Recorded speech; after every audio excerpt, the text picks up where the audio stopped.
Olá, boa noite a todos e todas. Bem-vindas a mais um webinar da pós-graduação em Paisagismo Ecológico. Esses webinars estão sendo gravados, eles vão para o YouTube depois. Então, quem se incomoda é aparecer, desligar a câmera, mas o risco de aparecer é quase nulo. E quem puder ficar com a câmera ligada é muito melhor para a gente poder estar com vocês, né? A pós-graduação em Paisagismo Ecológico da PUC-Rio está abrindo sua quarta turma. A gente tem muitos professores excelentes. O Henrique e o Riqueira, inclusive, fazem parte deles. São 6 departamentos da PUC, são professores convidados das federais e de algumas universidades estrangeiras. E esse semestre, essa quarta turma, quer dizer, a gente está abrindo para ensino online, com apenas uma semana presencial no Rio no final, para limitar a uma semana presença bem condensado comigo e com a Cecília durante uma semana aqui no Rio, de ateliês e visitas aqui no Rio. Tá? Quero agradecer a todos. Quem puder se apresenta, não é que é necessário, mas pelo menos a gente sabe com quem a gente está falando, a gente conhece vocês um pouco melhores. As perguntas poderão ser feitas aqui no chat. E muito obrigado mais uma vez. Eu passo a palavra para a Cecília, antes de deixar nossos queridos Henrique e Riquelme apresentarem. Oi, mais uma noite legal, né? Cheia, com já um monte de rostos conhecidos. É muito legal poder ver vocês nesse 14º webinário, quarto mês. Semana que vem é o último, né? E vai ser uma noite também muito legal, falar de criança e natureza na cidade, com o Daniel Becker e a Laís Fleury.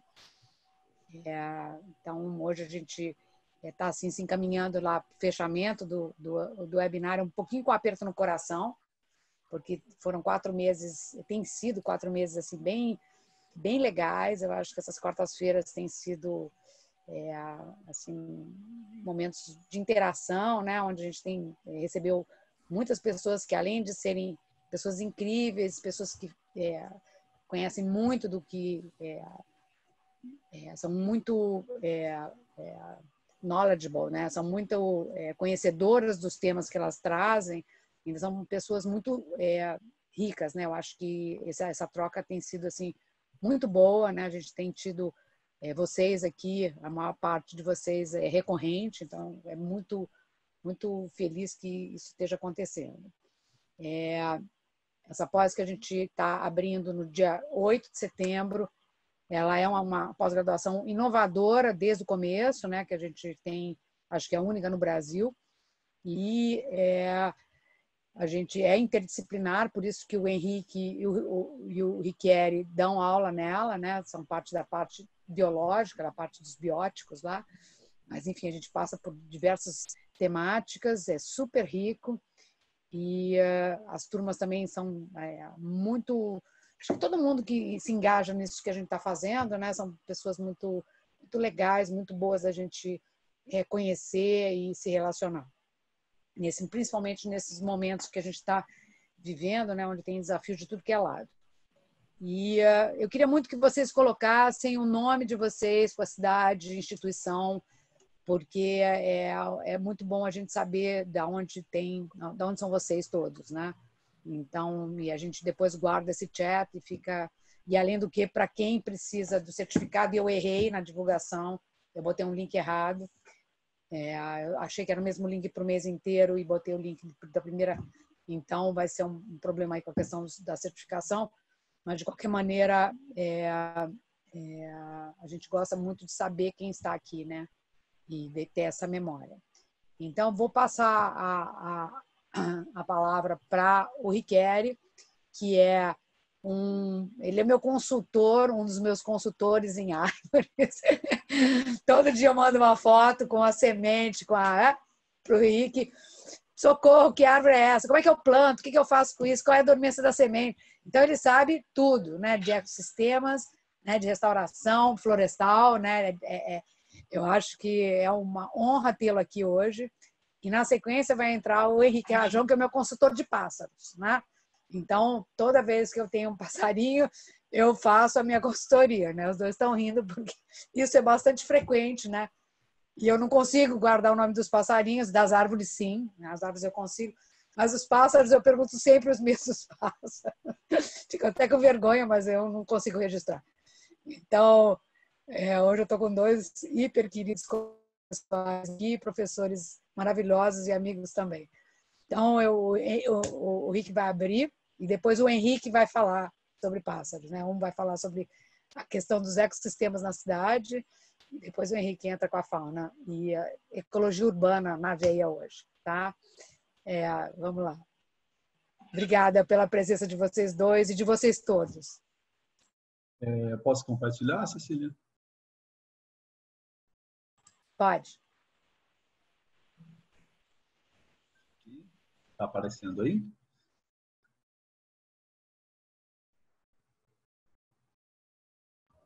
Tudo certinho. Tudo certinho. Tá, maravilha. Só põe tela cheia, Rick. Tá. Beleza. Então, bom, primeiro, muito obrigado, né, Cecília? Obrigado pelo convite, Cecília e Pierre. A gente já se conhece há tanto tempo aí, que pela pós e pela vida, e é interessante poder vir aqui e falar um pouquinho com o pessoal, né? Tenho assistido sempre, nem sempre dá para assistir, porque eu dou aula às 4 da tarde até às 7, mas tinha tentado entrar sempre para olhar as apresentações, ver as coisas que estão surgindo, e fico muito feliz dessa apresentação, desse convite, e ainda mais por ser junto com o Henrique, né? Porque é um colega de trabalho, um colega da academia, é um colega, é um amigo, e a gente tem os nossos projetos juntos, e até falei, né, que não sei o quanto que a gente consegue fazer aí em 15 minutos cada um, né? Porque a gente já teve reuniões que a gente não esperava nada, falou, não, em 20 minutos a gente acaba, e durou 4 horas sem ter apresentação, sem ter nada, né? Então, a gente... algumas coisas vou ter que passar muito rápido aqui, mas eu fico à disposição depois para tirar dúvidas e para conversar com o pessoal sobre o que precisar. Tá? Eu coloquei aqui, né, sou professor do Departamento de Biologia, mas eu coloquei aqui os programas de pós-graduação, porque sempre o pessoal pergunta, pô, mas onde que você orienta, onde que estão seus projetos e tudo mais. Então eu coloquei aqui, né, que eu sou do paisagismo ecológico, da pós-graduação, né, sou do mestrado em arquiteturismo e conservação da Unirio, e do mestrado em engenharia urbana e ambiental, aqui também da PUC, né? Então, pessoas que estiverem interessadas em saber um pouco mais, em falar um pouco sobre os projetos, de ideias e projetos, podem ficar à vontade, o e-mail está aí. Bom, então, basicamente, hoje eu vou tentar passar aqui, e algumas coisas eu vou ter que passar muito rápido, que nem você falou, a gente trabalha nós somos uma parte da biologia que está dentro do paisagismo. Isso é muito interessante. Eu acho que eu vejo, nesse momento, uma coisa muito legal que está acontecendo no Rio, que é um ciclo que acontece no Rio de tempos em tempos, né? Então, a gente teve um tempo do paisagismo no século XIX, com Glaziot, a gente teve no século XX, principalmente com Burle Marx, e agora eu vejo que a gente tem um momento que é um pouco, que está em destaque.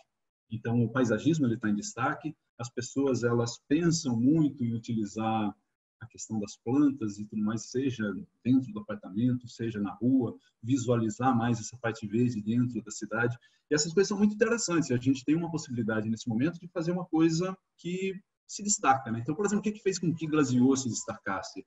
Foi a possibilidade de entrar com aquela questão de trazendo as plantas que ele conhecia da França, trazendo um pedido da família imperial, né? Então, as plantas que ele conhecia da França, e era exatamente o que existia naquele momento, né? Então, você ter uma arborização muito parecida, uma vegetação muito parecida com o que era a francesa, era algo que tinha um destaque no mundo, né? Ou seja, nós temos aqui a Praça Paris hoje, que praticamente não tem planta nenhuma, mas que era ali algo como um jardim francês e tudo mais. E depois a gente teve a questão do Burle Marx, e eu acho que esse momento a gente pode ter um destaque também, a gente pode ficar aí como um ponto histórico, sendo principalmente pelo fato de que a gente começa a utilizar, começa a pensar no paisagismo. Acho que essa relação é extremamente interessante. A gente começa a pensar no paisagismo como sendo uma coisa mais ecológica, né? Então, utilizando espécies nativas, para as pessoas que me conhecem, sabem que eu sou um defensor muito forte das espécies nativas, sabem que eu tento o tempo todo falar a respeito delas e eu tento o tempo todo explicar o porquê que elas são importantes nesses locais. E eu acho que esse é um momento muito importante, esse é um momento que a gente pode dar um destaque para essas questões, destaque para as espécies nativas, um destaque para as interações ecológicas que podem ocorrer com o uso dessas espécies e assim por diante, tá? Então, eu deixo aqui no cantinho, daqui a pouco vamos falar um pouquinho mais sobre rapidinho, que é o meu grupo, um grupo de pesquisa que a gente tem, é um grupo de pesquisa, de discussão de artigos, de discussão de restauração, pessoas que estão interessadas em trabalhar com restauração. A gente tem o grupo Ruma, que é onde eu tenho os meus alunos, os meus orientados, pessoas interessadas, e a gente tem ali um tempo de discussão a respeito do que vem acontecendo no mundo em relação à restauração, dos trabalhos, dos nossos trabalhos que a gente apresenta ali. Então, depois eu vou falar um pouquinho mais, quem estiver interessado, entra aí, né? E a gente, há pouco tempo, uma das coisas que eu mais trabalhava, obviamente, era com florestas. Então, por exemplo, dentro de reservas ecológicas, dentro de reservas ambientais, né, reservas biológicas, que são, por exemplo, os trabalhos que eu fiz ali em Poço das Antas. E depois de um tempo eu observei e falei, pô, acho que a gente tem um rumo, tem um caminho muito interessante no Rio de Janeiro, um caminho aberto para a gente trabalhar com a restauração, né? Eu sei que é um pouco complicado de falar de restauração dentro de uma cidade, mas um caminho aberto para a gente falar de restauração, para falar de ecologia, para falar de plantas dentro do ambiente urbano. E aí, principalmente porque a gente tem todas as questões que a gente começou a trabalhar. Antigamente a gente falava muito de plantas, a gente falava muito de florestas, a gente falava muito de interação, só que relacionado somente com a questão ecológica. E a gente viu que isso passa a ter um problema muito grande, que a academia fica sozinha. Então a gente fala muito, a gente explica muito por que aquilo é importante para a academia. E dentro da cidade isso muda um pouco. A gente vê que as florestas, elas estão relacionadas com as pessoas, então a gente passou a pensar muito mais no nosso tripé aqui, social, ecológico e econômico. Eu acho que isso é uma questão muito importante. E no Rio isso é uma situação que dá para trabalhar completamente, né? Só explicando aqui o que eu estou colocando como uma vegetação urbana, o que eu estou chamando de vegetação urbana, porque isso é um nome um pouco conturbado, né? As pessoas usam diferentes nomes, ainda mais quando a gente usa termos em inglês, aí você tem coisas que não fazem muito sentido. Mas vegetação urbana, aqui quando eu estou falando de praças, ruas, jardins, parques, e algo que me interessa mais que tudo, que são as florestas urbanas. Por Rio, a gente tem uma situação de floresta urbana que é muito interessante. Que quando eu pego essa imagem, que isso daqui não é a cidade inteira do Rio, ainda falta um pedacinho para lá, mas eu vejo que a gente tem os maiores fragmentos de floresta urbana do mundo. Isso é o que facilita com que a gente possa sobreviver nessa cidade, que no verão passa a ser um calor insuportável. E essa relação que a gente tem, que as pessoas têm com o ambiente. Isso é um ponto muito importante, muito interessante no Rio. Então, a gente tem pessoas vivendo muito próximo de florestas. Talvez nessa imagem não dê para perceber tanto assim o quão grande que é a Floresta da Tijuca, quão grande que é a Pedra Branca, a Mendanha e a importância dessas florestas, não é? E fragmentos, centenas de fragmentos florestais que a gente tem espalhados aí pela cidade, que mal a gente consegue enxergar isso daí, né? Que é por essa imagem que está aqui. Mas eu vou falar um pouquinho sobre elas, tá? Então, essa vegetação urbana, quando a gente faz um planejamento ambiental, e esse planejamento ambiental é muito importante, que exista essa relação entre paisagistas, paisagista é o mundo todo, né? A gente tem biólogos que trabalham com paisagismo, a gente tem arquitetos, principalmente designers, pessoal que tem uma visão muito diferente da gente quando a gente olha pelas questões simplesmente ecológicas, né? Então, uma melhoria de vida da população através de vários fatores, não somente esses que eu coloquei aí, um valor estético, que aí tem uma coisa muito interessante, que quando eu comecei a trabalhar com ecologia, com paisagismo ecológico, a gente viu que era uma coisa assim muito interessante, né? Que eu falava assim, olha, levava para alguns alunos e falava assim, olha, essa planta a gente deveria fazer um estudo a respeito dela e começar a utilizar no meio urbano. Utilizar em paisagismo, por exemplo. As pessoas falam, pô, mas essa planta é horrorosa. Eu falo, não, essa planta é muito bonita. Como assim é horrorosa? E aí aquela pessoa que tinha uma visão mais estética, depois falou, não, isso não faz mais sentido. Essa planta é horrorosa. Ninguém vai querer colocar isso em lugar nenhum. Então, isso é muito importante, né? Porque a gente tem uma visão de, a gente olha as interações, olha aquela planta que tem interação com o pássaro, que tem interação com a abelha, que tem várias importâncias, né, dentro dessas interações da floresta. A gente fala, pô, essa planta ela é linda, assim, né? Mas esteticamente nem tanto. Então, a gente tem tentado juntar essas duas coisas, que eu acho que isso é muito importante. Tanto olhar pelo valor estético quanto pelo valor ecológico. E aí tem alguns outros pontos que são muito importantes, que vêm sendo levantados ultimamente, quanto à produção de alimento, atração para a fauna, que aí o Rajão depois vai falar muito sobre isso, e um ponto que para mim é muito importante, que está relacionado principalmente com a diversidade, que são os corredores ecológicos. Então, quando eu penso na matriz urbana, eu tenho uma cidade toda, eu tenho ali alguns fragmentos urbanos de florestas espalhados pela cidade. E eu penso, por que aquela cidade não pode servir como um corredor ligando aqueles fragmentos? Ou a cidade vai servir como um corredor, ou aqueles fragmentos vão estar sempre isolados. Tá? Então, porque a fauna, seja ela, claro, quando a gente está falando de fauna, pensando em corredores ecológicos dentro da cidade, eu estou falando principalmente de pássaros e de insetos. Né? Não estou falando de mamíferos, por exemplo, que isso não seria tão viável. E quando a gente não tem um planejamento ambiental, a gente tem aí possibilidades dessa vegetação urbana atrapalhando muito de forma ecológica. Então, invasão biológica, isso é uma coisa muito clara para a gente. As pessoas acham uma espécie linda, inserem essa espécie no meio urbano e essa espécie acaba invadindo áreas de regeneração natural. Isso foi muito comum com o ipê de jardim, Tecoma estans, que é uma espécie mexicana, que acabou invadindo uma série de locais aí, porque as pessoas achavam bonito. Aí eu fico pensando, a gente tem pelo menos uma dezena de espécies aqui de ipê, que é nativa aqui do Rio de Janeiro, né? Ou seja, que ocorre não somente no Rio, mas que ocorre no Rio. E aí as pessoas trazem uma do México e enfiam aqui, sabe-se lá o que é o motivo disso. Mas, então, a invasão biológica é algo muito claro que acontece por problemas de falta de planejamento, né, com as espécies que eu vou colocar, e danos à infraestrutura, que principalmente, o principal problema é que as pessoas passam a ter uma visão negativa das plantas. Então o cara fala, pô, a planta destruiu o meu muro, a planta acabou com a calçada, não tem como passar pela calçada, porque tem uma planta gigantesca ali, plantaram um ficus ali, e só tem agora a árvore, não tem mais calçada. Então, a pessoa passa a pensar na questão de não ter mais a planta ali. Ou seja, ela não quer mais planta nenhuma. Né? Então, isso é muito ruim.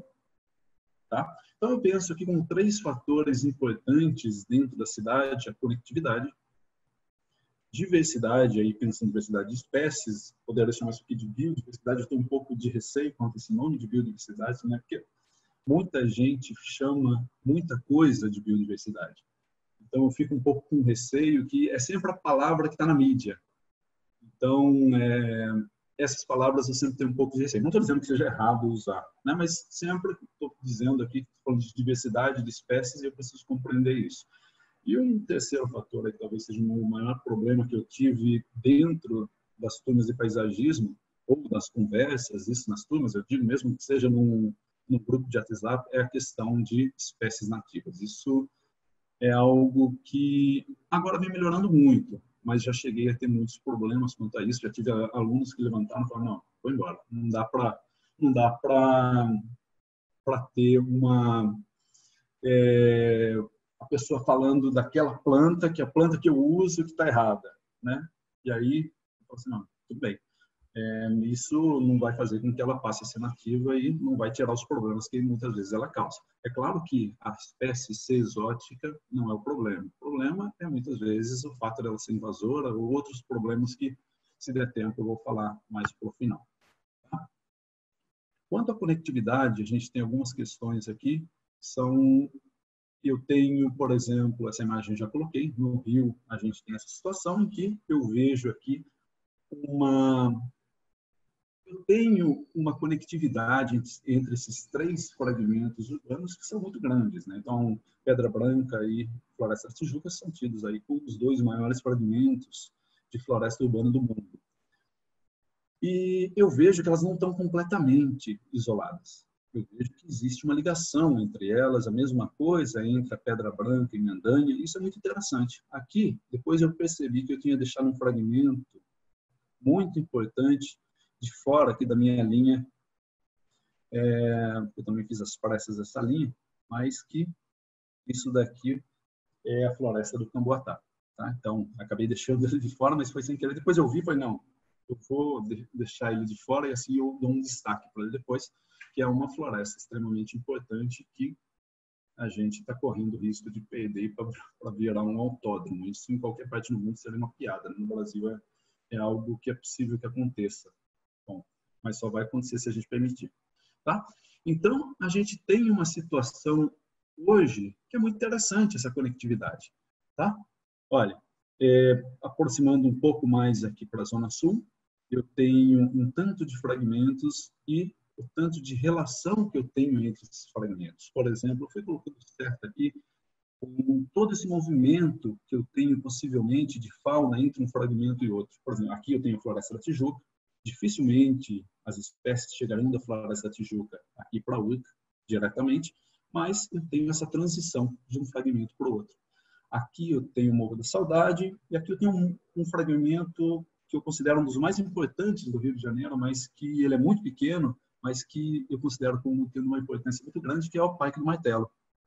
Que ele está aqui, um pouquinho escondido, mas é ele que faz a ligação entre a Floresta da Tijuca e o Morro da Saudade, e aí o Morro da Saudade que vai fazer Catacumba, vai o Morro do Urubu e assim por diante. Tá? Então, a gente tem uma questão muito importante de conectividade, mas essa conectividade só vai funcionar se a gente tiver um uso adequado de 2 coisas, de diversidade e o uso de espécies nativas. Qual é o problema quando não tem espécies nativas? Né? É que eu estou dificultando muitas vezes a interação que essas espécies, a espécie de fauna principalmente, está acostumada dentro daquele ambiente. Ou seja, ela sai da Floresta da Tijuca, ela encontra um ambiente completamente diferente, que é a arborização urbana, que é aquela matriz urbana ali, com espécies que não ocorrem numa floresta, e ela muitas vezes ela não passa, porque acha que aquilo é muito complicado. Tá? Ou seja, que é um outro ambiente, acha. Então, as interações passam a não ocorrer. Ainda mais porque a gente tem uma série de espécies, a maioria das espécies que a gente coloca dentro das cidades, ou elas competem com as nossas espécies nativas para alimentar a fauna, ou elas não são zoocóricas, por exemplo, elas não alimentam a fauna. Então, a gente tem um problema que essas espécies elas não têm por que sair da Floresta da Tijuca. E aí eu tenho uma questão que é as espécies saindo, as espécies muitas vezes tendendo a sair da floresta, mas não indo para os outros fragmentos, e aqueles outros fragmentos eles acabam ficando muito pobres. Então, uma coisa que é muito importante para a gente aqui é que a gente conheça as espécies nativas, que a gente aprenda a usar essas espécies. E aí, algumas áreas que a gente tem, por exemplo, eu fui colocando aqui algumas áreas que a gente tem trabalhos, e alguns levantamentos, e alguns problemas e diversidades que a gente tem nessa área, ou alguns locais onde a gente tem uma diversidade mais alta.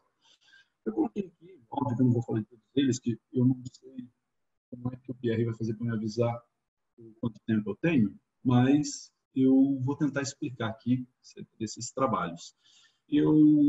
Aqui no Aterro do Flamengo e na Urca, eu tenho um trabalho junto com o Henrique Rajão, que não sei se ele vai falar sobre eles, mas que é uma coisa muito interessante, onde a gente está pensando nessa relação realmente de restauração em áreas urbanas, o quanto que a planta contribui para a existência do animal ali, ou seja, quanto que os pássaros usufruem daqueles plantios que foram feitos em 2000, por exemplo, pelo Sávio Teixeira e pelo Caralta, e o quanto que eles trazem de espécies novas para dentro desses plantios. Então, uma relação mútua, né, que é um trabalho que é muito interessante. No Aterro do Flamengo, a gente fez esse trabalho também de uma mesma forma, onde isso daí espero que seja um artigo futuramente. Só que como uma explicação para esses, só detalhando um pouquinho esses fragmentos que a gente trabalha no Rio, e aí eu tenho duas coisas que me interessam muito nesses trabalhos, o uso das espécies pelas pessoas. Então, a arborização urbana ela é uma coisa muito interessante, porque eu quero saber como que as coisas vêm acontecendo e como que estão os fragmentos florestais. Eu estou considerando, obviamente, fragmentos florestais, isso aqui, a Floresta da Tijuca, o Morro da Saudade, essas coisas todas eu estou considerando como fragmentos florestais. Tá? Então, um primeiro trabalho que eu tenho aqui, isso aqui é um levantamento feito por um aluno, onde ele tem feito aqui uma relação. Ele pretendia trabalhar aqui com as questões funcionais das espécies que ocorrem na Floresta da Tijuca, principalmente para compreender se as espécies que ocorrem ali, se elas comportam as espécies de fauna, né? Pensando nesses projetos de reformação e tudo mais, pensando, será que a gente tem espécies que são interessantes o suficiente para que a fauna não passe fome e tudo mais, e quais são os atributos funcionais dessas espécies, quais são os gargalos que a gente tem dentro desses fragmentos, né? Então, num trabalho prévio, esse trabalho vem correndo, essa primeira parte já está pronta, espero que seja publicado o quanto antes, né? Que é o trabalho do Ângelo, onde a gente tinha uma ideia de querer encontrar 300 espécies na Floresta da Tijuca, né? Tem 300 espécies, alguma coisa assim, e a gente chegou ali, o Ângelo foi pegando, caçando trabalhos em todos os locais, herbários e tudo mais, e a gente chegou até o momento em 948 espécies registradas dentro da Floresta da Tijuca. Então, isso é uma coisa muito importante, que é um fragmento que a gente observava como sendo muito pobre, de repente ele não tem lá muita coisa, de repente ele não é muito interessante, faltam muitas espécies, a gente tem muita jaca, aí, não, a gente tem uma relação, a gente tem uma diversidade altíssima nesses fragmentos. O que a gente precisa é que esse fragmento tenha uma relação com os outros fragmentos da cidade, com os fragmentos menores. Tá? Então, eu preciso que haja uma transição, e essa transição tem que ocorrer pela cidade. Então, um dado muito interessante que ele encontrou foi aqui desses 948 espécies que foram registradas e ali 71 espécies exóticas. Vamos considerar que espécies exóticas não sejam espécies invasoras. Então, a gente tem dentro da Floresta da Tijuca hoje uma cerca aí de não sei quantas, eu até procurei no trabalho do Ângelo, eu não encontrei, mas a gente vai colocar isso, quantas espécies são consideradas invasoras. E aí a gente tem duas espécies claramente problemáticas, que é a dracena e a jaca. Por mais que digam que não é uma espécie, onde a gente tem essas espécies, a gente vê uma baixa de diversidade. Tá? Dentre isso, eu pego esse fragmento principal e vou olhar para os outros fragmentos. Então, tem dois trabalhos que a gente fez aqui, esse é o Morro da Formiga, na Floresta, no bairro da Tijuca, onde a gente fez dois trabalhos. O primeiro, esse que foi publicado no ano passado, onde a gente fez o levantamento de toda a arborização dentro da comunidade. Óbvio que a gente tem a prefeitura, ela não tem um planejamento para a comunidade, né? E a gente tem ali uma dificuldade. Não existe as espécies que são colocadas ali não é colocada pelo Parque dos Jardins, ou seja, a prefeitura está fora disso. Então as pessoas são elas que colocam as espécies. E uma coisa que surpreendeu foi que a gente encontrou ali uma quantidade muito maior de espécies do que em todas as outros locais da cidade. Então a gente viu que, falando de arborização urbana, né, a gente viu que as plantas estavam ligadas às casas. Então, óbvio, a gente não tem as plantas na rua, a gente não tem nem calçamento muitas vezes, e as plantas estão ligadas à alimentação. Pessoas que entendiam que aquelas plantas eram importantes acabavam plantando aquilo. Então, o cara sabia a história da planta. Falou, isso aqui foi minha avó que plantou, há não sei quantos anos atrás, isso daqui. Então, você via que a população, a questão social e a relação com as plantas era algo muito interessante. Eles sentiam que aquilo era parte. Então, era coisa, olha, essa planta aqui, essa árvore você não pode mexer, essa árvore é minha, é da minha casa. Tá? Você não pode... Ótimo, Pierre, obrigado. Tá? Então, isso foi uma coisa muito interessante que a gente viu, que foi o contrário do que a gente esperava encontrar em outros trabalhos. No entanto, apesar de ter muitas espécies, né, quase 140 espécies aqui, um dado muito maior do que nas áreas de Zona Sul, por exemplo, com muitas espécies nativas. Isso aqui em cinza, a espécie nativa, em preto é exótica. No entanto, né, mas que a gente tinha uma relação aqui, quando a gente via de indivíduos também. A porcentagem era mais alta, mas eu tinha uma grande quantidade de indivíduos exóticos. Ou seja, as espécies tinha uma quantidade maior de espécies nativas, mas a quantidade de indivíduos exóticas era maior. Isso aqui acho que coloquei invertido ali. Tá? Só passar um pouco mais rápido aqui. Um outro trabalho que aí foi visualizando a floresta que ficava em volta da comunidade. Esse levantamento eu fiz junto com o André Zaú, lá da Unirio. Isso vai ter um capítulo de livro que vai sair logo, onde a gente fez uma comparação com a floresta da Tijuca, por exemplo, e a gente viu que grande parte das espécies pertenciam a uma espécie invasora. Então, e essa espécie invasora limitava muito a ocorrência das espécies nativas, diminuía muito a diversidade de espécies nativas. Né? Então, isso aqui é o sabiá, o sansão do campo, onde era o que dominava nessas áreas. Tá? E aí a gente tinha a Gopinathia polymorpha, que é o camará, que é uma espécie que vem entrando a partir conforme a gente vai deixando essas áreas mais secas, o solo mais pobre, essas espécies de cerrado elas passam a ter uma possibilidade cada vez maior de conseguir entrar nesses locais e entre outras espécies exóticas, por exemplo, a cássia, coisas que a gente já tem uma ideia de quanto que elas são problemáticas. Muito diferente, por exemplo, do que a gente tem na floresta da Tijuca, onde a espécie que mais ocorre, a espécie que a gente mais encontrou foi o palmito, né, que é uma espécie que tem uma interação muito grande com abelha e com aves.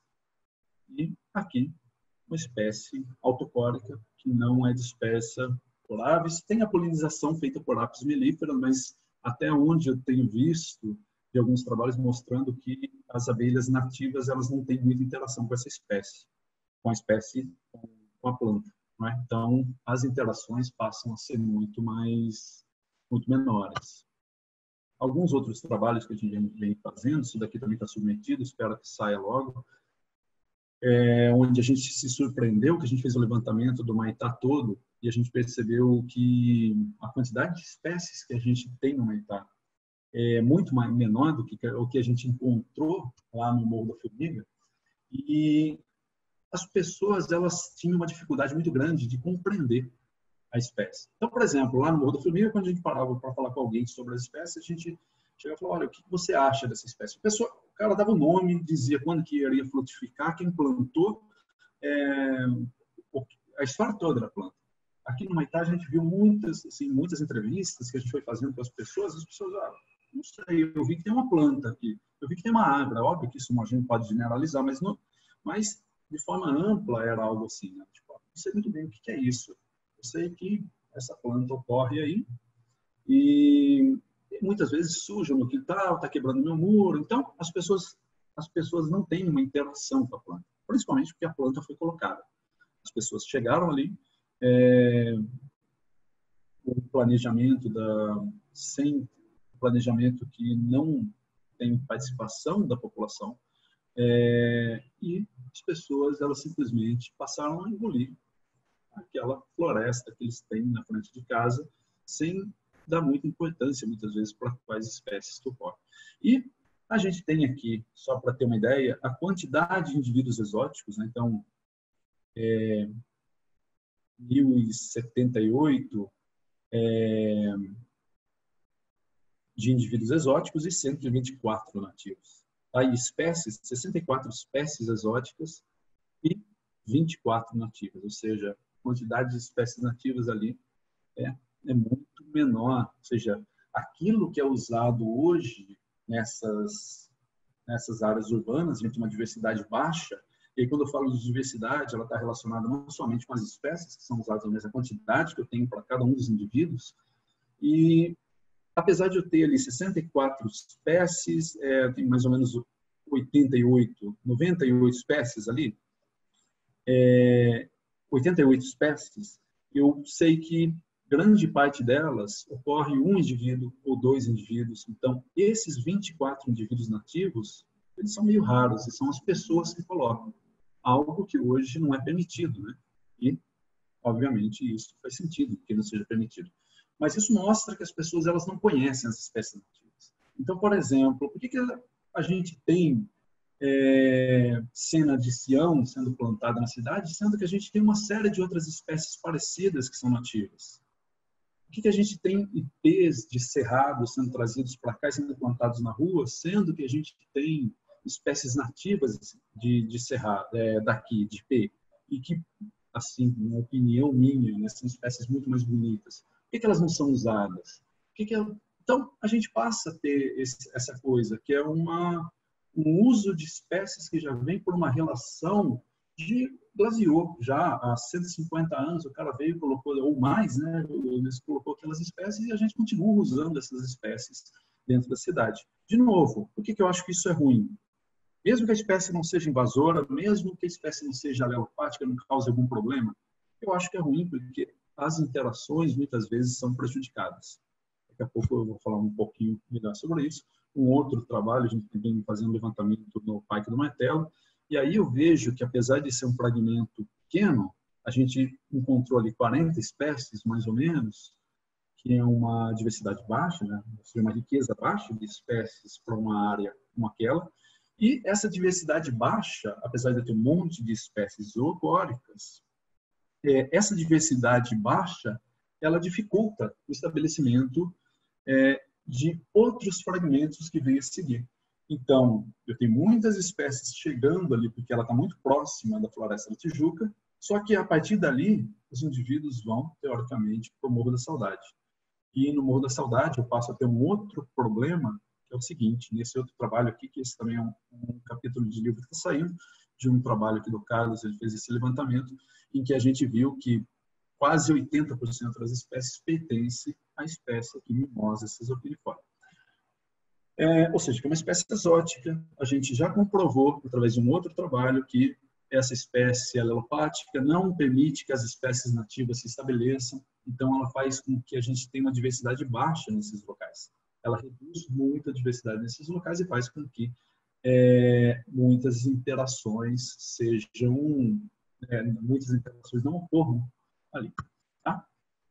Então, vejo algumas coisas, assim, só para finalizar, esse é o meu último slide, que é uma questão de a diversidade, ela é muito importante dentro da cidade. Quanto mais diversidade a gente usar, mais interações eu tenho, seja algumas espécies, principalmente de insetos, elas são muito específicas, elas vão sobreviver somente de algumas espécies de plantas, então eu não posso colocar qualquer coisa.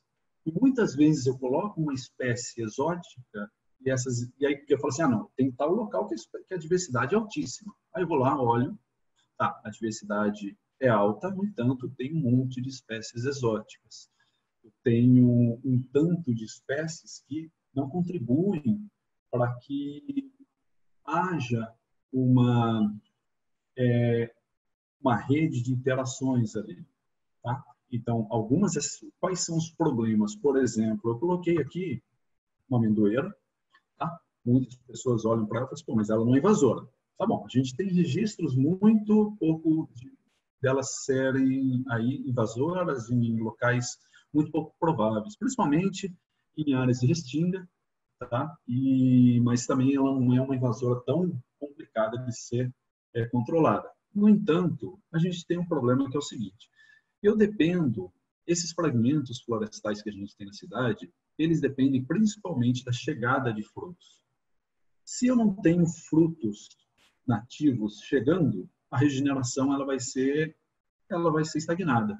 Então, a regeneração natural não vai ocorrer, eu não tenho uma renovação daquela floresta.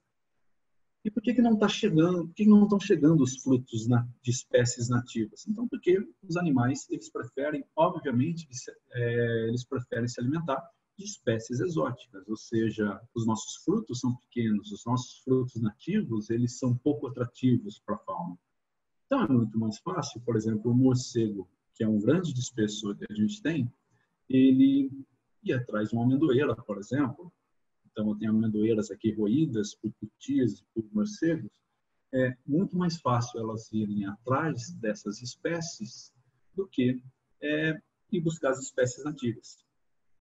A mesma coisa acontece com jaca, por exemplo. Então, pode ser que a jaca não seja uma invasora tão problemática quanto alguns pesquisadores estão colocando. Tá, tudo bem. No entanto, ela alimenta a fauna de uma forma muito ampla. E, novamente, se a fauna vem se alimentando das espécies exóticas, elas não vão se alimentar das espécies nativas, elas não vão dispersar as espécies nativas que vão deixar de ocorrer em áreas aí, nos nossos fragmentos florestais.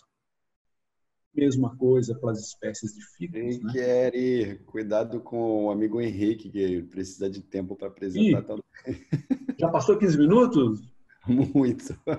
Tipo... Ih, meu Deus, não. Só um minuto, estou acabando aqui, tá, Pierre? Desculpa. Ó, tá? Mesma coisa, ficus. A gente tem as espécies de ficus destruindo a cidade, aí, alimentando toda a fauna. Murta, por exemplo, é uma espécie que não é utilizada, que não é recomendada em áreas... não é recomendada para ser plantada, é proibido no estado de São Paulo, por exemplo. Aqui no Rio, as pessoas usam de forma ampla. Espatódia, que já é comprovado que tem ali uma alta mortalidade de abelhas, espécies que alimentam a avifauna e espécies que são alelopáticas e que dificultam o estabelecimento das nossas espécies nativas. Tá? Bom, Pierre, acabei aqui, eu vou deixar o convite para quem quiser conhecer um pouco melhor o nosso grupo, Arruma PUC Rio, e também um projeto que a gente tem, que a gente mostra as árvores, as plantas nativas as plantas usadas na arborização urbana do Rio, árvores urbanas do Rio.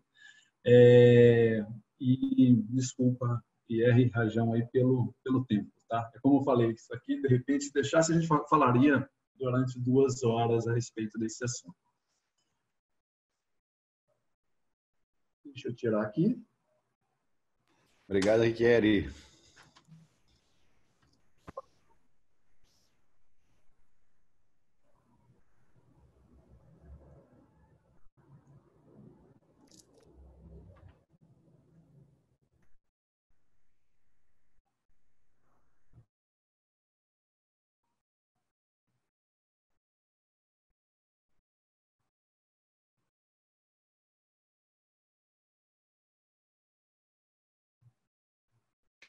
Liga teu microfone, Henrique.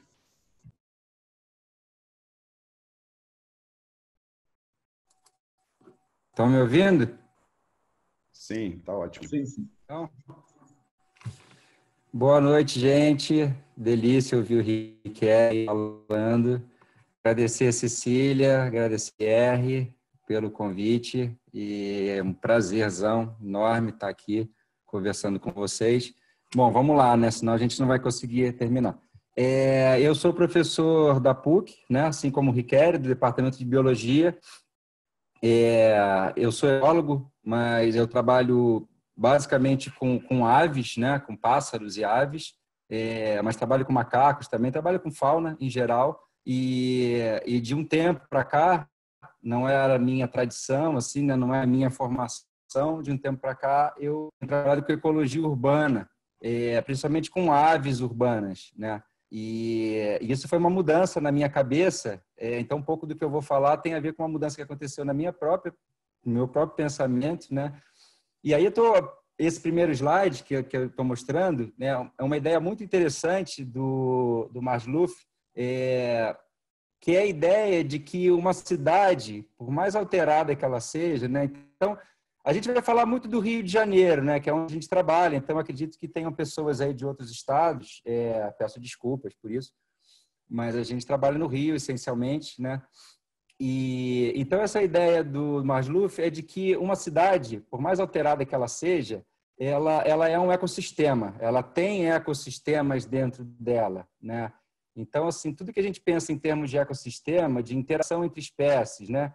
Espécies competidoras, espécies predadoras, né? Predação entre espécies, competição, simbiose, processos de mutualismo, tudo isso acontece dentro da cidade, né? O ciclo de chuva, né? De água, né? A água que cai, a água que evapora. Então, tudo isso vai acontecer dentro de uma cidade. Então, se as cidades são ecossistemas, eu posso estudar a ecologia dessa cidade, eu posso entender a ecologia dessa cidade. E aí é muito interessante que eu também nunca tinha pensado sobre isso, né? Toda a minha formação de ecólogo, né? Eu sou formado pelo UFRJ, fiz meu mestrado, meu doutorado lá. A gente pensava em ecologia na Amazônia, no Pantanal, né? Meu doutorado eu fiz na Serra dos Órgãos, em Itatiaia. Eu nunca pensei em trabalhar com ecologia na cidade do Rio, imaginei. Conceitos muito interessantes, né? De que as cidades elas são ecossistemas, né? E aí existe, então, muito do que a gente está falando hoje, essa interação entre animais e plantas, ela ocorre na cidade, mesmo um pouco arborizado, né? Então, você vai ter uma interação.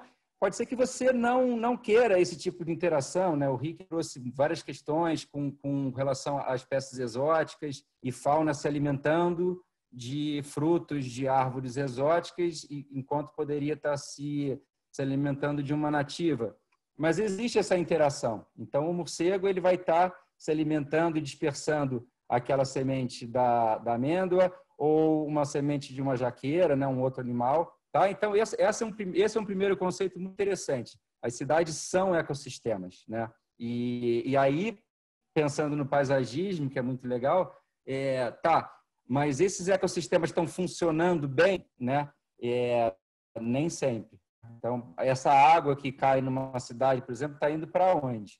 Né? Naturalmente, essa água estaria no solo, né? Alimentando aquela floresta. Quem é agricultor sabe disso. E a água na cidade geralmente, quer dizer, não geralmente, mas muitas vezes causa morte, causa desastre, causa prejuízo, ao invés de estar alimentando a floresta, né? Eu que tenho também uma propriedade rural, sei da importância que é a chuva, né? Enquanto na cidade a gente se apavora com a chuva, quando você está plantando, você agradece a chuva, né? Então não tem essa coisa do tempo ruim, né? Ah, que tempo horroroso. Para quem é agricultor, o tempo chuva é uma maravilha, não é? Tá? Então,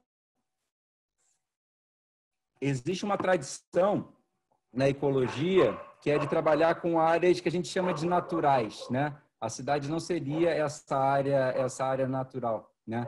Então, uma frase que eu ouvia muito na minha graduação: ecologia só se faz a pelo menos 100 quilômetros da cidade. Ou seja, na cidade a gente mora, a gente não estuda ecologia na cidade, né?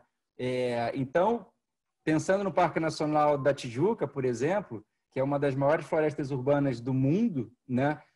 Até muito pouco tempo atrás, a gente não sabia nada da Floresta da Tijuca, né? A gente não estudava ecologia na Floresta da Tijuca. A gente não estudava fauna, como é que os animais vivem na Floresta da Tijuca. A gente não sabia nada.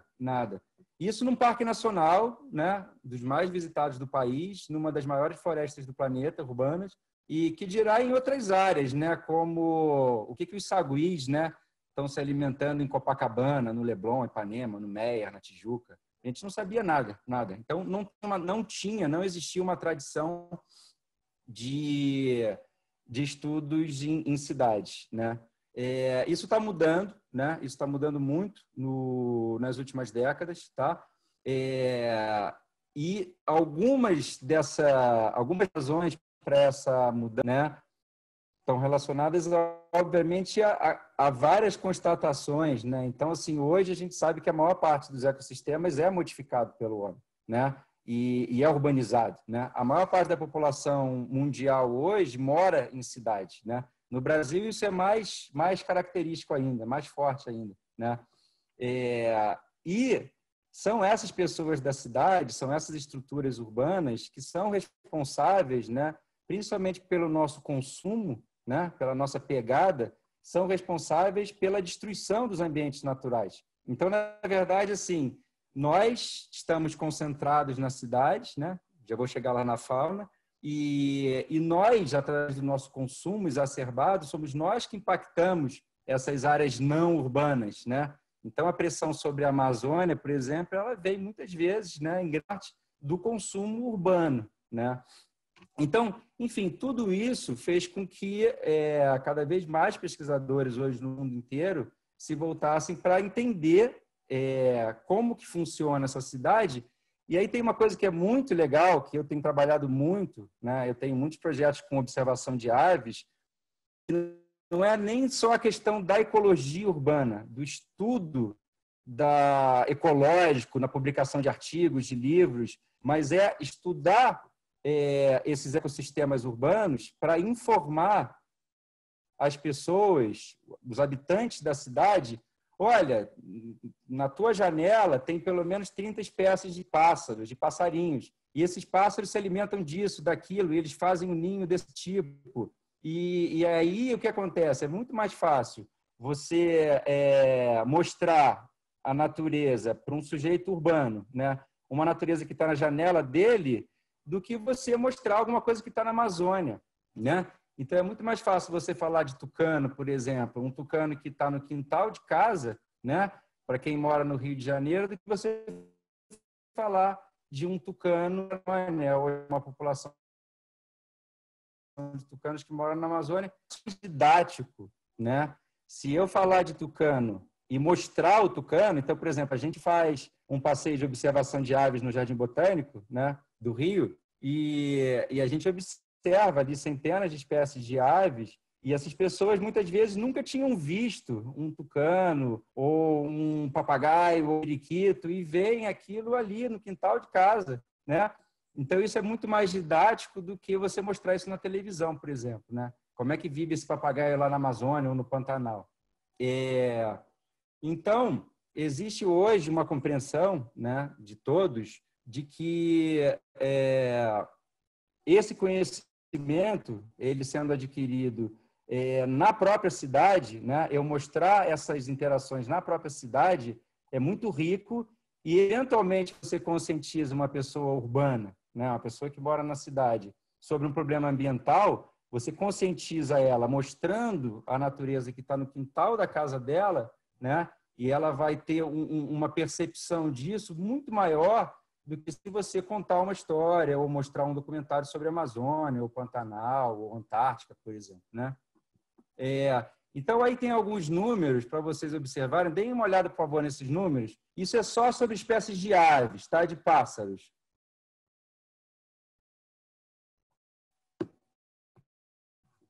Então, olha só que coisa interessante. No estado do Rio de Janeiro, a gente tem mais espécies de aves, de pássaros, do que a Inglaterra, a França, a Espanha, Portugal, a Alemanha, né? Eu estou só falando de aves, de pássaros, que é o grupo que eu trabalho, né? Podia falar de vários outros grupos aqui. O Rio de Janeiro, o município do Rio de Janeiro, tem mais aves do que a França, tá? Então a gente está falando aqui do município do Rio de Janeiro. Eu não estou falando da Amazônia, não estou falando do Pantanal, né? Então a gente está falando sempre da Amazônia. A Amazônia é fantástico, né? A maior floresta tropical do mundo.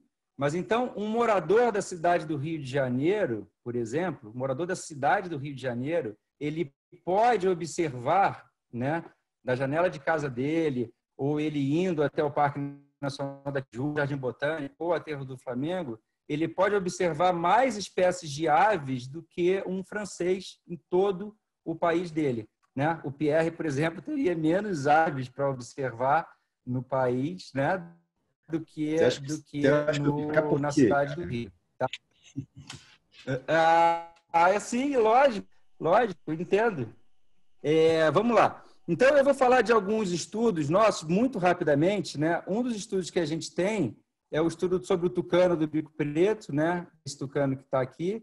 Então, a Flávia, a Clara, a Júlia, né? Algumas alunas estão trabalhando com esse tucano.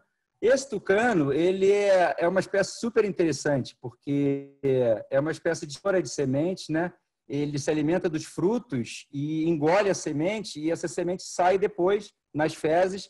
Então, os tucanos, né, uma família inteira, eles são uma das principais famílias de dispersores de sementes, né? Então, assim, uma floresta precisa de dispersores de sementes, precisa de polinizadores, né? Que são exatamente espécies animais. Pode ser o vento também, pode ser. No caso das aves, elas são importantíssimas dispersoras porque elas levam essas sementes do local onde está aquela árvore mãe, elas levam para outro local e muitas dessas sementes só germinam depois que passam pelo digestivo da ave, né? Então a ave engole aquilo, a semente sai nas fezes e aí ela germina só depois de passar pelas fezes. E esse tucano, tucano do bico preto, ele está ameaçado, ele está assistindo em várias áreas da Mata Atlântica por conta de fragmentação, né? E aí no Rio de Janeiro, no município do Rio de Janeiro especificamente, ele ele estava extinto em várias áreas, como no Parque Nacional da Tijuca, e foi reintroduzido na década de 70, né?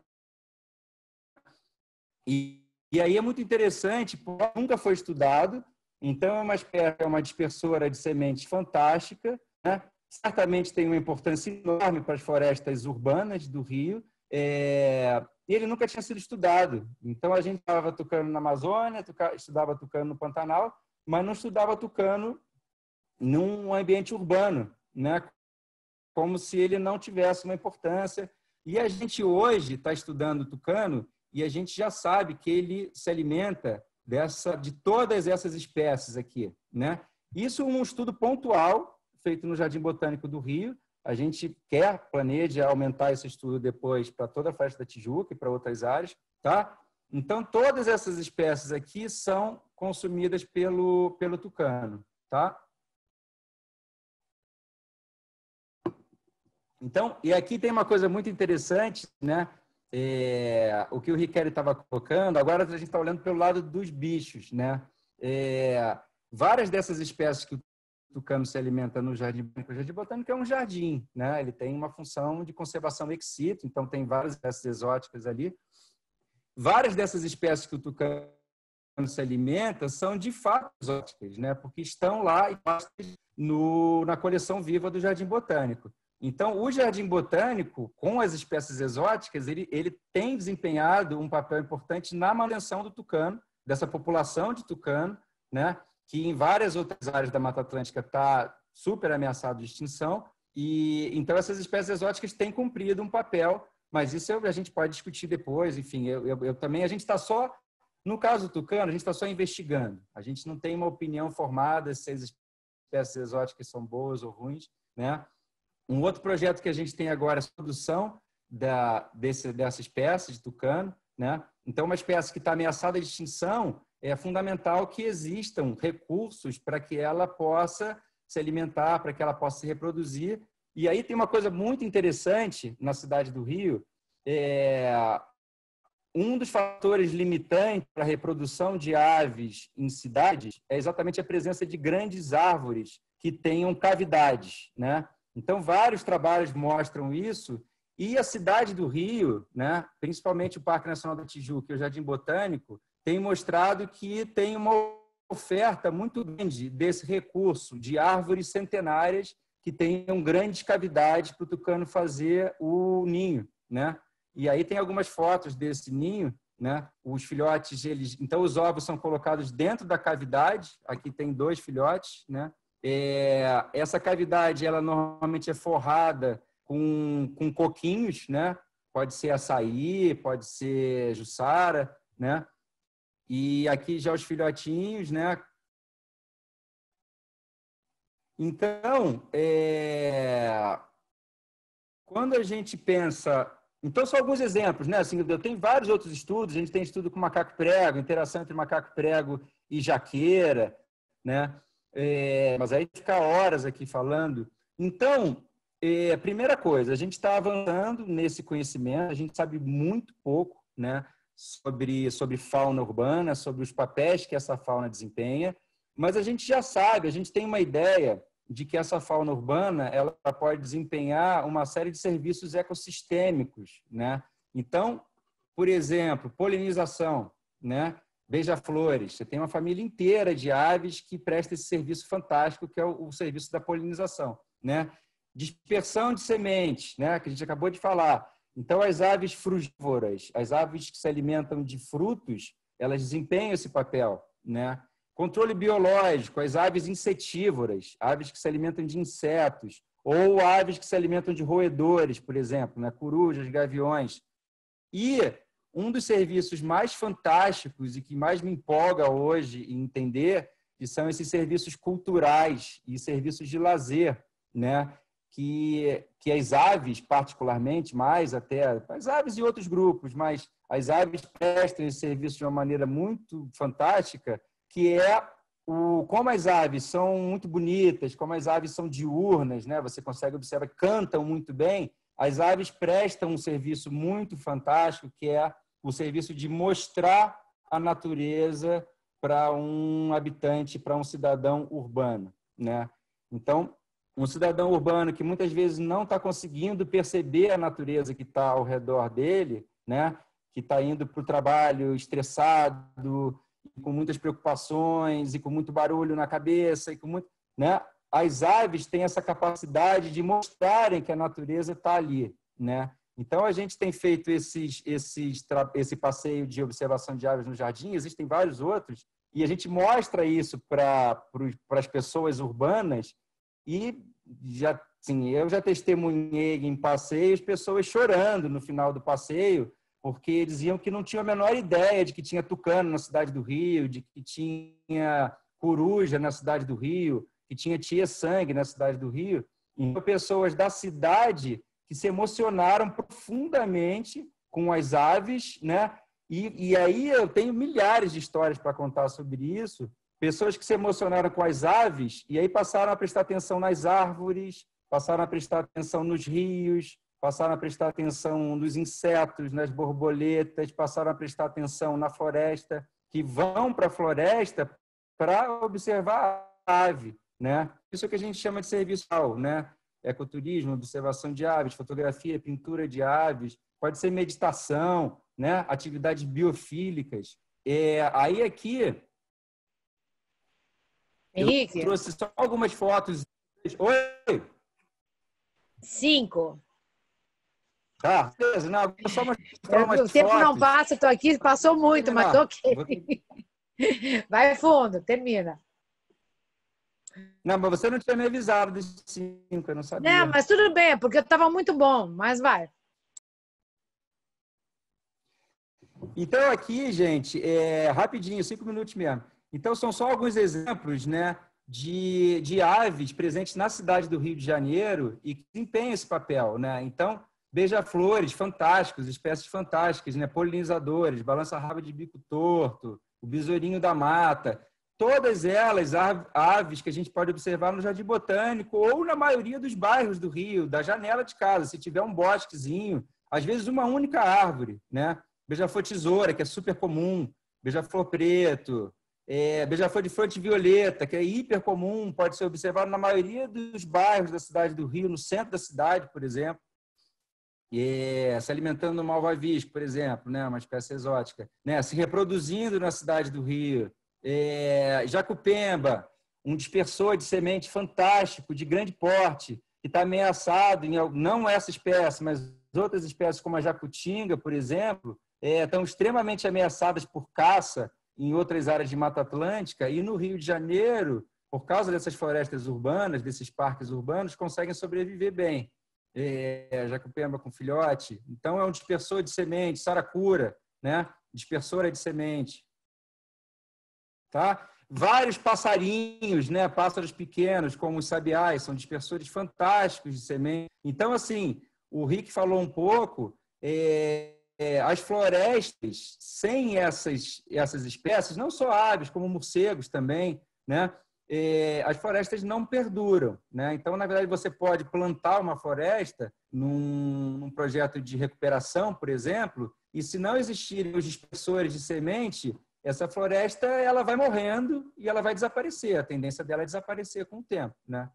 Tá? Sabiá-una, sanhaço cinzento, muito comum. Sanhaço do coqueiro, cada vez mais comum na cidade do Rio. Saíra sete cores, que é uma coisa linda.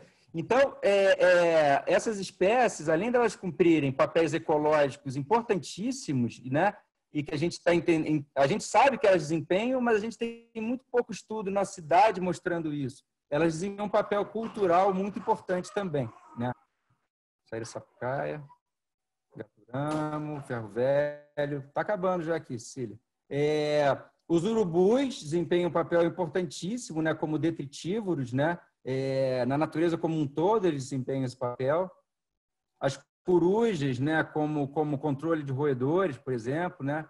Andorinhão, controle de insetos, né? Bacurau de telha, que é uma espécie super comum na cidade do Rio de Janeiro, que muita gente não sabe que existe, né? Várias espécies comuns, bem-te-vi, bem-te-vizinho, bem-te-vi rajado, pica-pau, vários pica-paus, tá? Cecília, então aqui, e aí, então, para terminar, um conceito que a Cecília me apresentou e que hoje em dia guia muito o meu trabalho e a minha maneira de pensar assim, a cidade e tal, é o conceito da biofilia, né? Que é um conceito que o Wilson trabalhou muito, que é a ideia de que o ser humano ele precisa da natureza, ele se sente bem próximo, né, da floresta, das outras espécies. Essas outras espécies são, diz o Ayrton Krenak, essas outras espécies são nossas companheiras de viagem, né? Não são nossas inimigas, nem são um produto de consumo, né?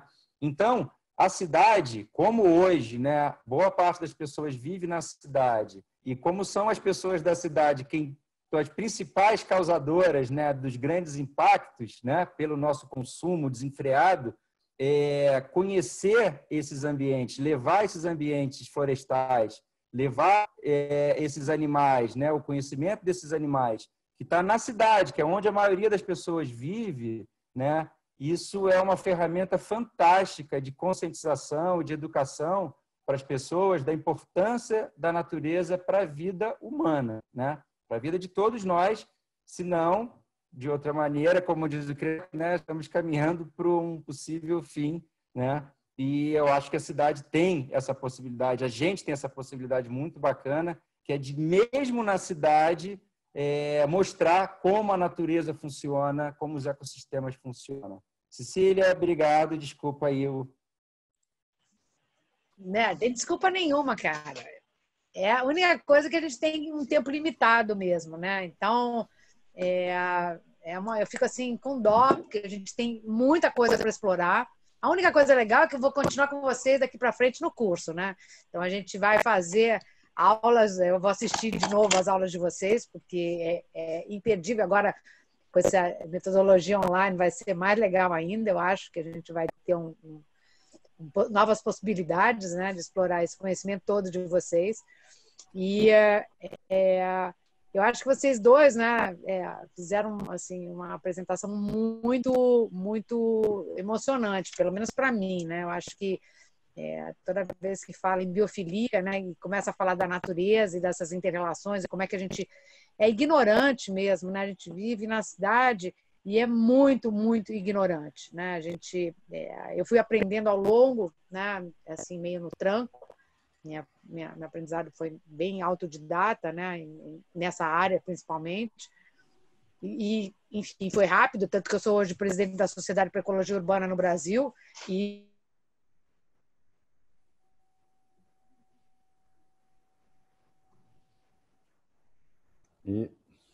acho que a Cecília travou. Eu caí mais cedo né? também. É engraçado. Hoje é a primeira vez que eu caí. Eu saí da sala e caiu tudo, né? Mas vamos esperar ela voltar aqui. E é muito interessante como está tudo na frente dos olhos da Cecília gente. está na roça também, né? Pois é, tá longe e já aconteceu uma vez, não acontece tanto não. É até um milagre ela estar num lugar tão distante assim, na serra e conseguir uma internet tão boa. Mas tá tudo na frente da gente, né?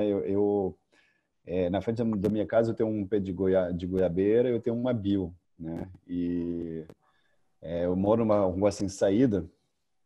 E entrei no grupo de WhatsApp da rua, que chamava Segurança Álvares Borghetti, que é onde eu moro. E aí todo mundo fala de segurança, né, de mendigo. Eu falei, cara, tem que mudar o assunto aqui. E aí comecei a tirar foto dos passarinhos na árvore.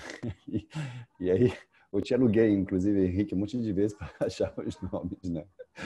E, cara, as pessoas começaram a mudar de assunto e parar de falar de segurança, dessas coisas, esses medos que a gente tem. A gente precisa mudar o nosso foco, né? A gente hoje e acho que está todo mundo num grande momento de ansiedade, né? Porque a gente está frente às mudanças climáticas, frente a escândalos políticos horrorosos, que não vou nem entrar em detalhe, e a gente se sente impotente, né? E aí, cara, muito melhor cuidar de uma árvore, de um passarinho, né? Que está logo na frente da gente, aí o que a gente pode fazer, né?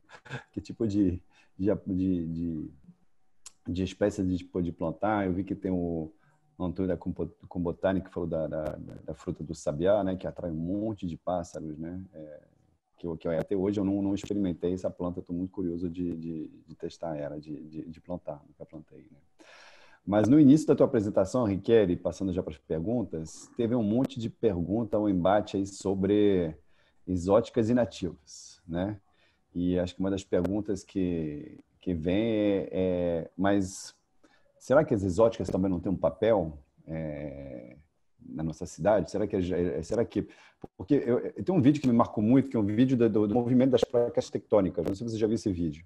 É um vídeo de bilhões de anos, de você ver um pedaço da África, um pedaço da Ásia, e aí vai se misturando.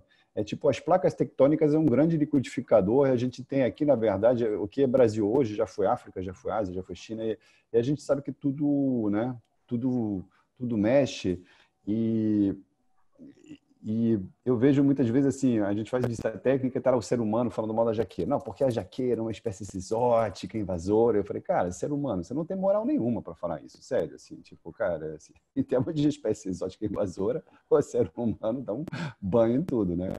Então, assim, passar da provocação, eu queria te escutar um pouquinho em relação a como que fica essa dinâmica, né? Porque a gente está num ecossistema completamente alterado, né? Acho difícil conseguir plantar, por exemplo, uma restinga na Vida Rio Branco. Ela não aguentaria de tanto sombreamento que tem nos prédios, né? E, obviamente, que tem opções nativas para isso, né? Mas queria escutar um pouco mais o que você acha um pouco dessa... Porque isso é um debate grande no meio ambiente, né? Pierre, esse é um dos assuntos que a gente mais fala assim, em aula. E muitas vezes eu planejo uma aula, por exemplo, as minhas aulas aí na pós-graduação, acho que são 12 horas de aula, é isso? Ou são 9? Sim. Agora não lembro. Acho que são 12, Sim, né? é 9 ou 12. E aí eu fico me planejando para o que eu vou falar e tal. E o assunto espécies nativas e exóticas, às vezes, ela toma uma aula toda, né? E aí é uma coisa complicada. Quando a gente olha essas questões, eu acho que a ciência não é dogmática. Não pode ser. Senão não é ciência. Então, eu estou colocando aqui alguns pontos de vista. Por exemplo, qual que é o meu ponto de vista em relação às espécies? A gente tem, obviamente, uma mudança do ambiente. A gente tem um ambiente, ele está em constante mudança. Se a gente pegar o que a gente tinha na Amazônia há, por exemplo, 10 mil anos atrás, é completamente diferente do que a gente tem hoje. Tá? A gente tem um livro muito interessante falando sobre isso. E eu vou tentar lembrar o nome do livro agora. Eu tenho um tanto de alunos aí. Me lembra o nome? Alguém manda aqui que eu já digo. Tá? Mas que isso é muito interessante, que é o fato das mudanças da floresta de uma forma natural. Só que isso leva... A gente está falando de 10 mil anos.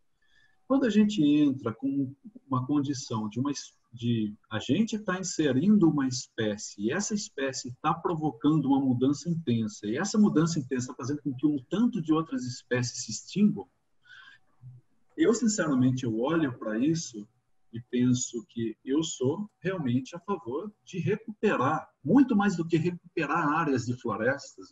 Isso é uma coisa que eu falo para os meus alunos o tempo todo. Você quer recuperar áreas de floresta? Isso não é difícil. Quer recuperar espécies extintas? Isso é possível. Então, eu acho que esse é um momento muito importante para a gente pensar nas espécies que estão se extinguindo. A invasão de espécies é a segunda maior causa de extinção de espécies. Ou seja, a gente está introduzindo espécies que estão fazendo que as nossas nativas... E quando a gente fala de planta, é muito simples. Tá? E pelas nossas ideias, pelos nossos cálculos, pelo menos 50% das nossas espécies elas correm um risco de extinção. Você fala, quantas espécies a gente tem no Rio de Janeiro? A gente tem mais de 6 mil espécies registradas de abóbora arbustiva para o Rio de Janeiro. Ou seja, se eu estou falando que pelo menos a gente tem. Dentre aquelas, principalmente secundárias, tardias, as climáticas, aquelas ouróricas e frutos grandes, que todas essas correm o risco de extinção, e principalmente por uma questão de invasão de espécies, ou é óbvio que a primeira coisa é a nossa destruição. Acho que isso não daria para questionar, né? O ser humano não dá para questionar. É algo do tipo, a gente destrói tudo por onde passa e nesse momento a gente destrói mais ainda do que sempre destruiu, né? E parece que está ficando uma coisa normal agora. O incêndio no Pantanal parece que não é nada, né? E a gente tem ali uma situação muito complexa. Então, dentre isso, homem destruindo, invadindo, fragmentando o ambiente, causa a extinção de espécies. No entanto, a invasão de espécies, inserir espécies exóticas, também causa a extinção. Eu acho que eu vi a pergunta aqui eu vi rapidinho as perguntas, eu vi a pergunta da Marisa, e tem uma coisa, eu defendi o projeto esses dias, né, Marisa, eu defendi o projeto Mão na Jaca, que alguém falou assim, pô, não sei o que o pessoal está defendendo jaca. Eu falei, não, é muito legal o projeto. Por o seguinte, o problema da jaqueira é frutificar. Se estão pegando os frutos, estão aproveitando, estão utilizando aquilo, é maravilhoso. Eu gosto de jaca, se quiserem me mandar jaca. Então, eu acho que isso é interessante. Isso é quase um projeto de manutenção da espécie, que é do tipo manutenção, que eu digo, de controle da espécie, onde você está ali retirando os frutos e impedindo que as espécies que a fauna se alimente, impedindo, dificultando a regeneração, acho que é algo muito interessante. Tá? Então, eu acho que os pontos eles são muito importantes. Então, por que a gente tem uma dificuldade muito grande quanto ao uso de espécies nativas? Porque a gente não tem estudo. Há quantos anos se estuda a produção de eucalipto? Há quantos anos se estuda a produção de pinos? Há quantos anos se usa feijão? Há quantos anos se usa batata? Há quantos anos a gente estuda as nossas espécies? Ninguém estuda as nossas espécies. Ninguém sabe quanto que produz. Ninguém sabe qual produz fruto bom. Ou seja, sei meia dúzia. E aí uma galera que mais ou menos olha e fala assim, eu sei dessas espécies. O pessoal vem falando de punk agora. O pessoal vem falando das espécies de Mata Atlântica para alimentação. Mas o problema é que não existe interesse, pode até existir interesse, mas não existe estudo em relação às nossas espécies nativas. E pronto, a gente tem milhares de espécies de abelhas nativas. Esse é o momento em que as pessoas começam a falar de produção, de meliponicultura. Entendeu? Então, ou seja, algumas espécies estão beirando a extinção e as pessoas, tem espécies tem abelhas nativas que são muito importantes para a polinização. Exato. E por que a gente... e aí a pergunta é sempre, mas as nossas espécies elas não servem para nada. Batata é estudada há 3.000 anos. Agora, a gente, ou seja, muito antes da população inca, se estudava a produção de batata. As nossas espécies não são estudadas. A gente precisa compreender como é que a gente faz para ter uso das nossas espécies. Então, o problema não é só o fato de ter espécies exóticas. O fato é ter espécies exóticas invasoras que impedem o crescimento das nossas espécies. O restante está ali. Eu não vou descer aqui e derrubar uma cássia de Sião porque está ali. Eu não vou derrubar uma monguba porque está na frente de casa porque eu odeio exótico. Não é isso, eu não odeio. Eu gosto, ela está ali. Mas ela não é problemática. O fato é, espécies problemáticas, a falta do uso das espécies nativas. Tem uma que eu estou terminando aqui já. Ninguém questionou isso, não sei se alguém questionou ou não, né? Tem uma planta que está em destaque agora, né?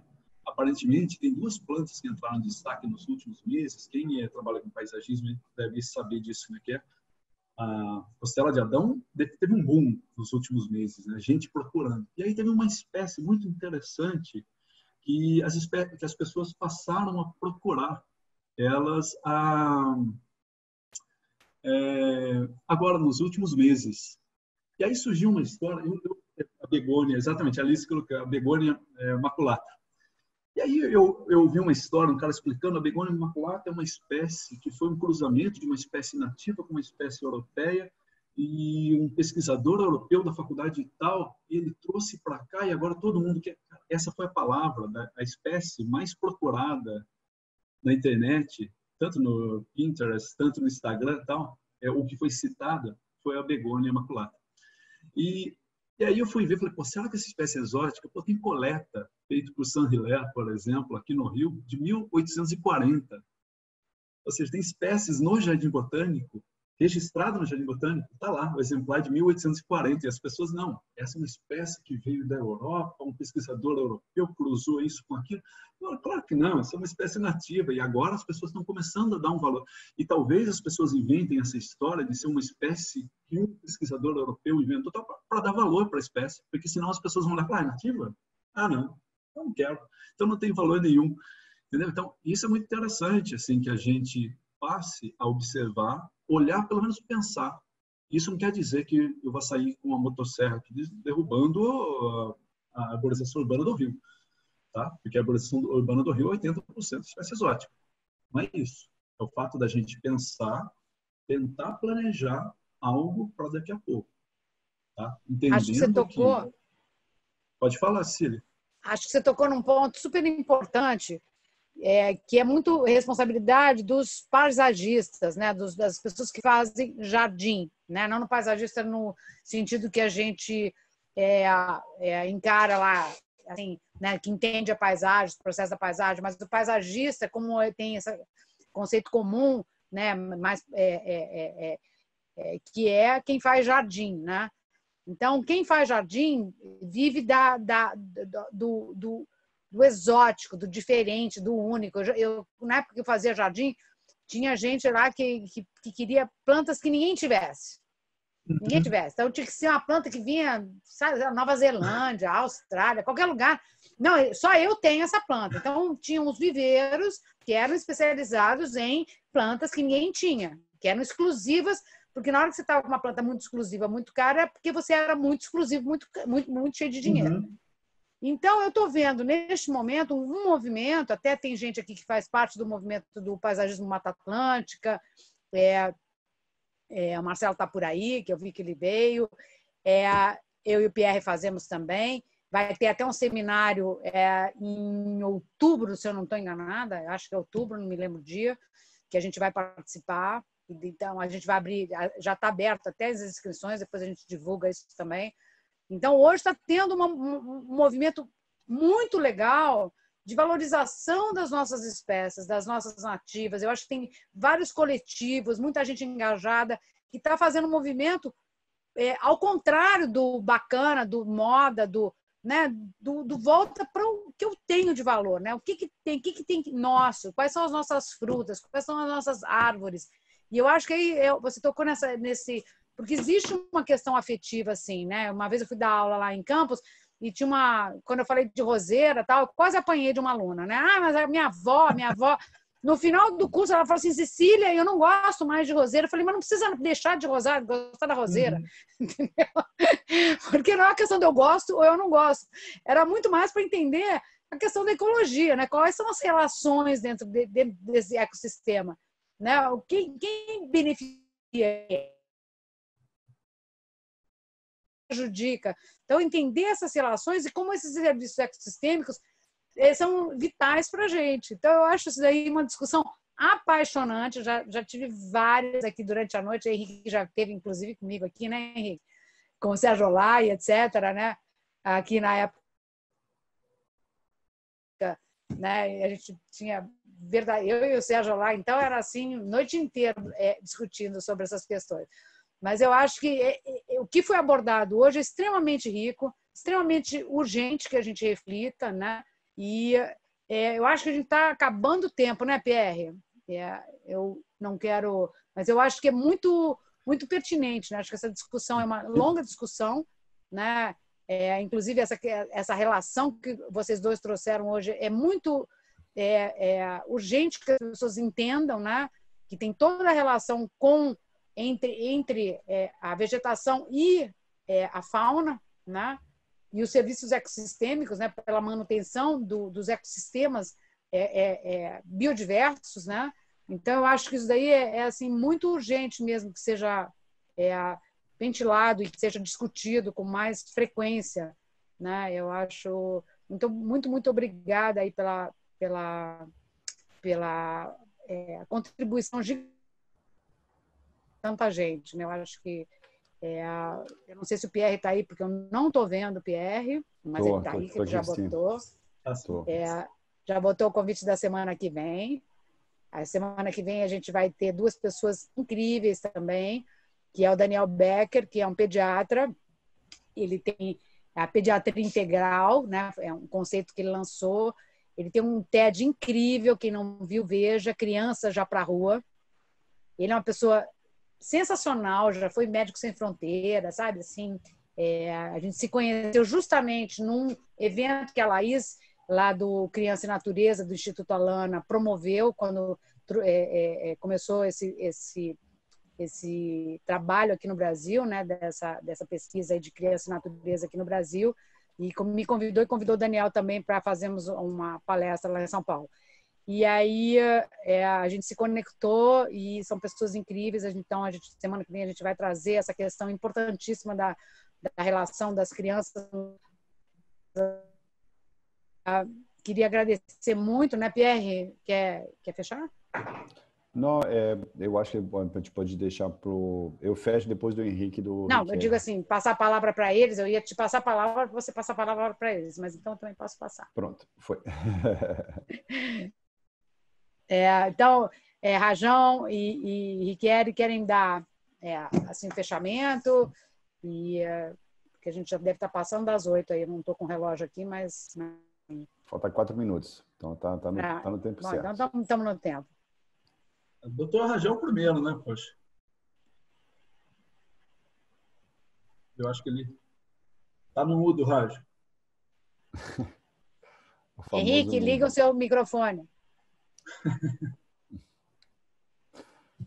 Essa conversa é maravilhosa. A gente podia ficar aqui dias e dias e dias. E tem um monte de aspecto, né, para falar. Mas, assim, eu acho que para eu fechar a minha fala aqui, entender essas interações me empolga muito. Mas, realmente, o que tem mais me apaixonado, assim, é essa questão da interação das pessoas com essa natureza urbana, né? Porque tudo isso é muito importante, extremamente importante. Tudo que o Rick colocou é extremamente importante. A questão da manutenção dos ecossistemas, etc. Mas eu vejo que se as pessoas não se conectarem, não estiverem conectadas com a natureza, na verdade, assim, os ecossistemas vão continuar sendo degradados e a gente não vai entender o que está acontecendo. Então, acho que tão importante quanto a pesquisa é a gente levar essa natureza para cada cidadão da cidade e mostrar para eles o quão bonito é, o quão emocionante é observar um tucano alimentando o filhote, né?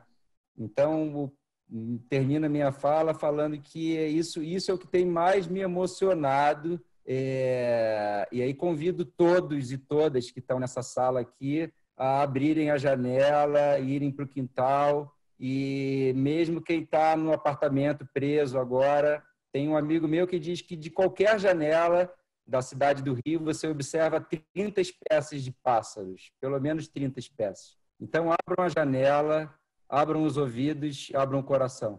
Beijos. Obrigado, Henrique. Legal.